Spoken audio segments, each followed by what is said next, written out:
The micro and small stakes are peppered with multi-tabling tags whose win rates are between break-even and 2 big blinds per 100. Some of these players show amazing discipline in their playing schedules to be getting over 100,000 hands in every month. I've often thought about how huge it would be for one of these players to improve their win rate by just a couple big blinds per 100. Now, I've been offering private coaching a couple summers now in my 5-year playing career. I've now coached over 25 students, and most of these players come to me with a marginal win rate of 2 big blinds per 100 or less, and are hoping to get to 6 or higher. I've been able to identify some of the most common areas I've found that will give them some of the quickest, most dramatic increases in their win rates. This video is going to focus on one of those areas. In his book, Elements of Poker, Tommy Angelo talks about the bread and butter spot of poker. Now, he gives this name to the situation where we're the pre-flop raiser and we're in position. And it truly is a powerful spot. Let's say it folds to you on the button, and now you have some options. You can limp, fold, or raise, and you can raise to different amounts. Now, most players say to never limp in this spot, and while I can think of some unique situations where I'd prefer to limp, it's one of the few poker mantras using an absolute term that I wouldn't mind giving my stamp of approval.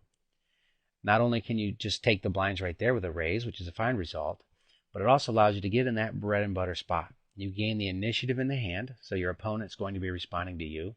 You're in position for the hand and can make better decisions than your opponent. You get all that with also having the benefit of being in a bloated pot. Now, a couple years ago, I did some research on how often the blinds would have to fight back in order to stop me from raising any 2 cards in late position. Incredibly, they had to put up a really large fuss in order to stop me from doing so. So I started to tweak some of the factors that determine the profitability of stealing with a huge range from late position. And interestingly, one of the main factors had nothing to do with my opponents. One of the biggest factors was all up to me. Would I take what was mine? And would I continue with my aggression and c-bet? Now, if I didn't c-bet often enough, the profitability of the steal went down quickly. It just makes sense, though, doesn't it? We invest extra money pre-flop to build the pot and gain the initiative. Our opponent plays right into our hands and calls out of position. We've taken out the bread, got it all buttered. Then the flop comes, he checks, everything's perfect. Then we just check behind, we give it all away. We lose the initiative in the hand, we're giving away equity to our opponent. We don't gain a chance to take the pot we built, we abandon the pot. Now, why would we do that? Well, one of the first things we learn as beginning no limit hold'em players is the concept of pot control. We need to protect our stack. We want big pots for big hands, small pots for small hands. We quickly learn not to escalate pots with marginal holdings. We have showdown value, so let's get to showdown and try to win the pot. Not only that, we've been told the game is a big bad game. We're after those monster pots. However, I found both these concepts to often get grossly misapplied, and it turns players into weak players who don't value winning smaller pots and also don't understand the value of an aggressive image. So let's get back to this hand. Folded us on the button, we have 5-6 offsuit. We decide to raise to $3, only the big blind calls. Flop comes down, ace 2, 10, rainbow. Big blind checks. Now, most of my students will fire a c-bet here. They find the board to be favorable for a c-bet with the ace there, and their hand has little hope of winning without bluffing right now. And I think a c-bet is normally going to be a good idea as well. However, let's change the flop. Let's say the flop came down queen 10, 5 rainbow. Big blind checks, and now we have bottom pair, and suddenly many players totally change modes. They click into this pot control showdown mode and they want to check. Only better hands are going to call, they say. I don't want to turn my made hand into a bluff. I can either snap off a bluff or on the turn if I check, and I also get a chance to try to improve to 2 pair of trips on the turn or river. Now, bottom pair has made them share this bread and butter spot. And I want to examine a few strategies here and see what makes sense. But before we crunch some numbers, I want to just point out a few simple pieces of poker logic with this change in thought process from air to bottom pair, determining whether or not we c-bet. First, let's look at the idea that only better hands will call. Now, first of all, how is this any different than when we held air? Only better hands we're going to call then too. Actually, when you hold bottom pair on this flop, some worse hands may indeed call, since there are a handful of straight draws that may be in your opponent's range. And secondly, let's look at this idea of pot control or small hands for small pots. Now, we're thinking about showdown with our bottom pair. And if we decide only better hands will call on the flop, well, that's not going to change much on the turn at all. If we don't improve to a stronger hand on the turn, giving our thinking on the flop, then there would also be little reason to bet the turn. And if we're going to check two streets, how much equity are we going to give away? Most of the villain's hands that we have beat on the flop will have about 25% equity. And with our checking line, we're handing the villain all of his equity in the pot, and we're doing so for free. Then there's the idea that we don't want to turn a made hand into a bluff. Now, when we do cbet any calls, against most villains, we're going to have very poor equity. However, now our opponent is going to be responding to us because we keep the initiative. And if he check calls the flop and then checks the turn, now you can decide what you want to do. If you decide to check, you're the one who's getting equity for free. When you're behind on the flop, you'll normally have about 20% equity, and you get all that if he just calls and checks on the turn. When you cbet on the flop and get called, that's not a straight bluff. It's a semi-bluff. And remember that one of the biggest factors to decide whether or not to semi-bluff is your equity. The greater your equity, the more often you can fire away, since he needs to fold less often. So why are we more willing to cbet on the ace-10-2 flop, where our equity will normally be much lower than when we have bottom pair? Even if we had 0% equity on the flop, if we fired a half-pot bet, villain would need to fold 34% of the time in order for it to be more profitable than not betting, and we'd be better off than checking. However, when we have 20% equity, and we're likely to realize the whole amount, then we're only going to need to have him fold less than 9% of the time. And that's not even considering any implied odds if we improve. And he pays us off with, say, top pair on the river, or whatever the case may be. So when we have more equity with our bottom pair, we should be more inclined to fire semi-bluffs against his check calling range. And the final point I want to make here is that we're not appreciating the power of our fold equity. So when villain calls, yeah, sure, we're in bad shape, but fine. How often is he calling? Don't forget, there's a 6 big blind pot in the middle of the table that's trying to find an owner. But don't undervalue the winning these small pots. Now, I understand the check line has some merit and is often a plus EV strategy. I understand that check line often makes a hand even easier to play. I even understand that two strategies are not hugely different in their EV. But think about this. How often do you get into this situation? If you're playing 6 max, you'll have the button or the cutoff about 34 times in 100 hands. Now, how many of those 34 times does it fold to you? And we'll try to be conservative with these numbers, but let's say, half the time. So 17 about of these situations it'll fold to you, where you're in late position, either the cutoff or the button, and it's folded to you. And let's say you raise it up, say, how about 12 times out of the 17? Now, how often does a blind call, and then you're going to be in position for the rest of the hand? Out of these 12 times, let's say maybe that happens half the time.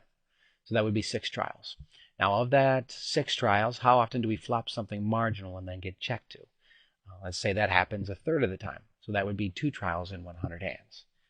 Now, what if I could show you the check line is inferior by, say, a half a big blind, or maybe even sometimes 1 big blind? Well, that's an extra half big blind or 1 big blind that you pick up every 100 hands, and that's going to happen 2 times, is what we just talked about. So that can be up to 2 big blinds more that you get in 100 hands by taking the superior strategy. Now, if you had a marginal win rate of, say, 1 big blind per 100, then we can actually almost triple your win rate with just this small change. So it's kind of a big deal, isn't it? It's small changes that don't add up to a huge amount of EV, but when we encounter them often, then it can make a big impact on our win rate. So let's break down this situation. In my recent book, Poker Math That Matters, which you can find at QTipPoker.com, shameless plug, I go over most of the math that you'll have to use to analyze common hold'em situations. However, one thing I don't cover in the book is multi-street math. And the main reason I didn't do that is because it can just be stupid difficult at times and isn't practical at the table math.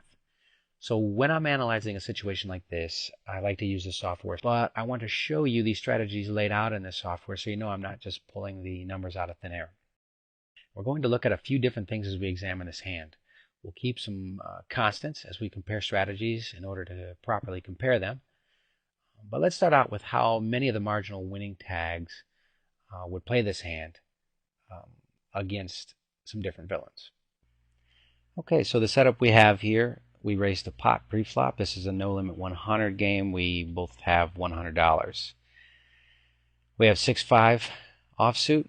Big blind calls. What I did here was give him a 20% range, took out queen queen plus.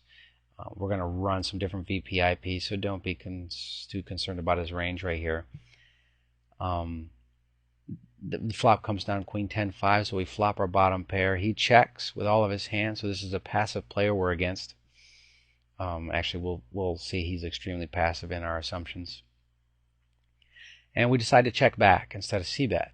And then on the turn, he checks with all his hands. We're going to bet pot if we improve to 2 pair of trips, and he'll call with anything middle pair or better, any flush draw he has, any open-ended straight draw he has, and I also put a gut shot in here that has an ace to go along with it, and he'll fold anything else. He'll check on the river regardless of what he has. We're going to bet pot. We still have 2 pair or better. Sometimes we'll be counterfeited, and then with our 2 pair, like say we turned a 6 and then the river was a 10, then we wouldn't have, our 2 pair would be counterfeited, and we'll check at that point. But if we still have 2 pair or better, we're going to bet pot. He'll call with anything top pair or greater. So again, no raising with monsters, and he'll fold anything else. Back to where this tree branches off. If we don't improve on the turn, we'll check back. He'll check on the river with anything. We'll bet if we improve to 2 pair or better, and he'll call with anything top pair or better, fold anything else, and if we don't improve, we'll just check it down. So we'll check our EV with this strategy. Okay, the EV of this strategy is 3.25, and since this is no limit 100, it's $3.25. So we're going to keep track in an Excel spreadsheet of the EV of this checking instead of c-bet strategy. So what I'm going to do is throw in another VPIP here. I'm going to take it to 40. I'll take out ace, king, king, queen, and king, king. I'm going to run it again. And I'm going to go ahead and fill these in for the 40 VPIP, 60, and 90. And then I'll come back when we start our next strategy. Okay, so I filled all these in. 20 VPIP, 3.25, all the way down to 90 VPIP, 4.27. Now we're going to look at a strategy where we're going to c-bet. And again, we have 6-5. Let me put in that 20% range we'll start with.